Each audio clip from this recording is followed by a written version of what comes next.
De loin, on aperçoit sa façade en galets du Gave, son impressionnant clocher et cette toiture imposante, un noir manteau de 100 000 ardoises, sous lequel l'église Saint-Giron de Monin, la plus grande église gothique du Béarn, protège secrètement un trésor unique en France, cette charpente asymétrique à double coque de navire renversé.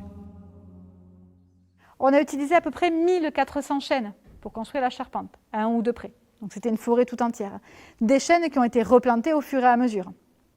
75% du bois d'origine pour ce joyau de 50 mètres de long sur 18 de haut, assemblé avec des chevilles en bois. Pas un seul clou ne fut utilisé pour sa construction. Mais qui étaient au XVe siècle ces charpentiers virtuoses?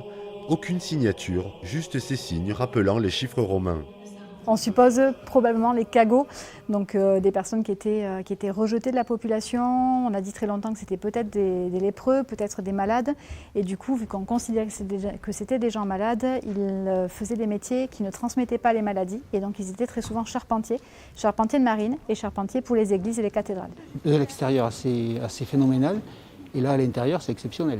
C'est magnifique, tout ce savoir-faire à cette époque-là. C'est inconcevable aujourd'hui.